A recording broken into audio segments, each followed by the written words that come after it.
जब कोई कंपनी जो है वो शेयर्स का आगाज़ करती है तो इसके लिए ज़रूरी होता है उसूल और ज़वाबित की पैरवी करना ज़रूरी होता है, और कानून ये जारी करती है ताकि लोग इस पर जो है वो एतमाद कर सकें। और कंपनी जो है वो हुकूमत को बताती है, हुकूमत से इजाज़त देती है जिसको वो सरमाया कि वो इतने सरमाया लगा रही है और इतने के वो शेयर्स जारी करेगी, तो इसको ऑथराइज्ड वैल्यू कहते हैं, इसको ऑथराइज्ड कैपिटल कहते हैं। और जितने वो शेयर्स जारी करती है वो इसको इशूड कैपिटल कहते हैं। तो लोग फिर जो है वो जितने शेयर खरीद लेते हैं जितनी रकम के, उसको सब्सक्राइब्ड कैपिटल कहते हैं।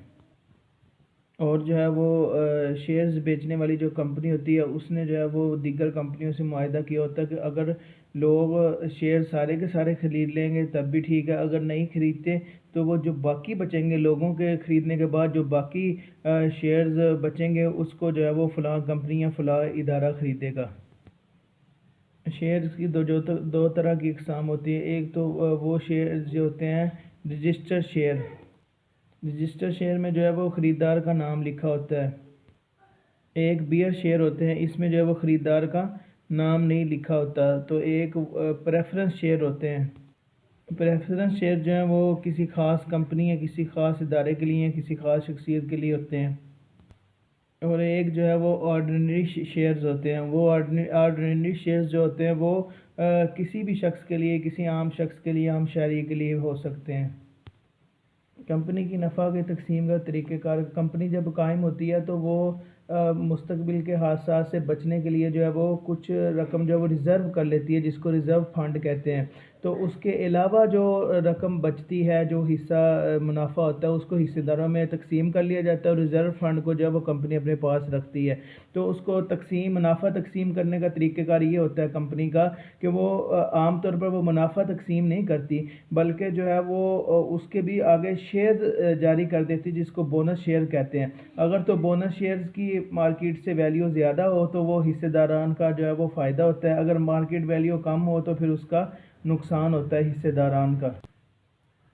और बाज़ार हसस यानी कि वो जिसको स्टॉक एक्सचेंज कहते हैं वो है कि जिसमें शेयर्स की ख़रीदो फ़रोख्त होती है। और इसका ये है कि जब कोई शख्स कंपनी का शेयर्स ख़रीद लेता है तो वो उसके लिए मुमकिन नहीं होता कि उसको वो कंपनी वापस ले ले या उसको वापस कर दे, वो अपनी शराकत ख़त्म कर दे। हाँ, ये होता है कि वो उस जो है वो शेयर्स है उसके जो हिस्सेदारी है वो उसको आगे बेच सकता है। तो इसके लिए जो है वो बाज़ार हसस कायम किया जाता है जिसमें शेयर्स की ख़रीदो फ़रोख्त होती है, और इसको स्टॉक एक्सचेंज भी कहते हैं। इसमें एक तो ओवर द काउंटर ट्रांजैक्शन होती है और जो बाज़ार के बगैर होती है या किसी कंपनी के थ्रू नहीं होती। तो दूसरा जो होता है वो स्टॉक एक्सचेंज के ज़रिए से होती है, और उसके लिए जो है वो स्टॉक एक्सचेंज में शेयर बेचने और ख़रीदने के लिए स्टॉक एक्सचेंज की मेंबरशिप होना ज़रूरी है। तो इसके लिए ये जो काम है ना शेयर बेचने वाला, ये आम तौर पर ब्रोकर करते हैं। तो ब्रोकर होते हैं उनके मेंबर होते हैं स्टॉक एक्सचेंज के, और उनकी कुछ फ़ीस भी अदा करते हैं इसके लिए।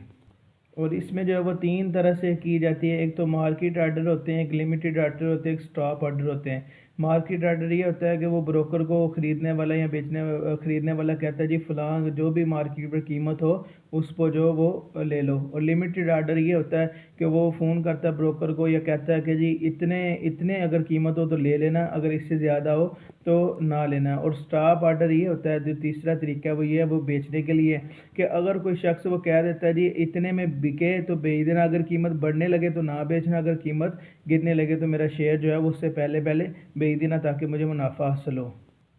शेयर्स की शरई हैसियत, अगर शेयर्स में जो है वो इसके भी कुछ तरीके हैं, कुछ हालतें हैं जिससे शेयर जो है वो जायज़ और जायज़ होते हैं। मसलन अगर कंपनी ख़रीदारी ना करे, ख़रीदो फ़रोख्त ही ना करे तो वो शेयर्स जो हैं वो नाजायज़ हो जाते हैं। और अगर कंपनी का कारोबार हराम अशिया का हो तो वो तब भी वो शेयर जो है वो नाजायज़ हैं। और अगर उसका हराम अशिया का कारोबार तो नहीं है लेकिन तरीक़ेकार उसका हराम है तो तब भी जो है वो शेयर जो है वो नाजायज़ होते हैं, और वो ये नाजायज़ है। कुछ लोग तो कहते हैं कि ये शेयर्स की ख़रीदो फ़रोख्त जो है वो सिरे से ही स्टॉक एक्सचेंज वाला मामला सिरे से ही हराम है।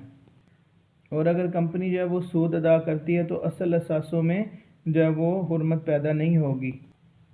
इसमें जो ज़कात की अदायगी है वो जो है वो उसके मार्केट वैल्यू पे होगी, ना कि फ़ेस वैल्यू पे होगी। जो भी शेयर्स की मार्केट वैल्यू होगी तो उस पर ज़कात की अदायगी की जाएगी और ज़कात अदा की जाएगी।